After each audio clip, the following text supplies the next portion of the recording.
ہم انسانوں کی مجبوریاں ہیں دو. ایک تو یہ کہ ہم اعمال کے ظاہر پر حکم لگاتے ہیں، ہمیں باطنی تو نظر نہیں آتا، ہم کسی کا دل نہیں دیکھ سکتے، ہمیں نہیں معلوم اس کی نیت کیا ہے، اور کسی کی نیت پر بلا سبب شک کرنا، شبہ کرنا، اس کی ہمیں اجازت نہیں. لہذا ہم تو کہہ دیں گے یہ نیکی ہے، یہ نیک کام نیکی کا کام ہے. ہم اس کی باطنی جو ہے، اس کا اصل پس منظر کیا ہے، اس کی اصل جذبہ محرکہ کیا، ہم نہیں جان سکتے. دوسرا معاملہ کیا ہے، ایک ہی شخص کے ہم کچھ اعمال کو کہتے ہیں یہ کام تو اس نے بڑے نیکی کی ہے، یہ کام اس کے بڑے برے ہیں.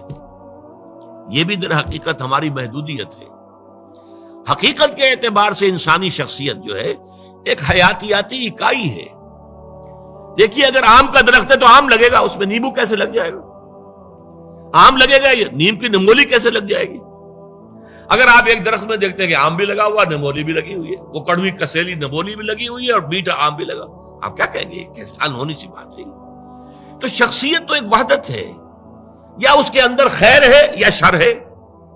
شر ہے تو شر ہی ظاہر ہوگا، چاہے اس شر نے اوپر کوٹنگ لے لی ہو خیر کی، بظاہر نیکی کا ایک عمل کر رہا ہے، لیکن اس درخت کا، اس کی جڑ سے جو شر کی غذا اسے مل رہی ہے، اس اعتبار سے اس عمل کے اندر شر ہے، خیر نہیں ہے، چاہے ظاہری اعتبار سے خیر نظر آ رہا.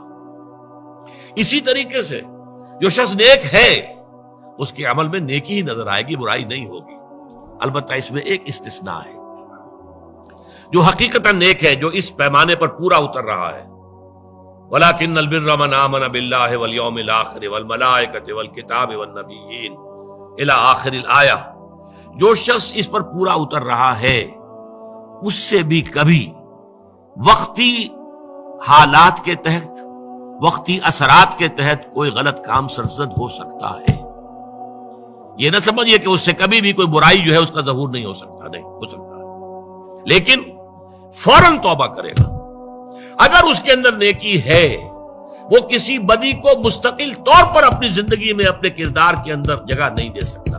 اس کو آپ 2 اور 2 4 کی طرح جان لیجیے. وقتی آلات ہیں، وقتی اثرات پڑ گئے ہیں، یا جذبات کا کوئی طوفان امڈ آیا ہے وقتی طور پر، اور اس میں جو ہے آدمی سے کوئی غلط حرکت سرزد ہو گئی ہے، لیکن اگر نیک ہے اندر سے فی الواقع، فوراً توبہ کرے گا. جیسے کہ سورہ نساء کی آیت مبارکہ، انما التوبۃ علی اللہ للذین یعملون السوء بجہالۃ ثم یتوبون من قریب.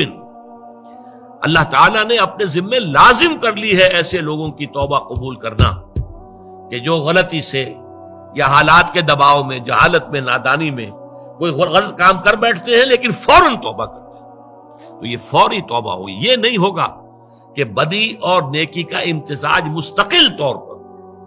یہ نہیں ہو سکتا کہ ایک طرف نماز، روزہ، یہ سارا کچھ بھی ہو رہا ہے، دوسری طرف سودی کاروبار مستقل طور پر اپنے دھندے میں شامل ہے. یہ نہیں.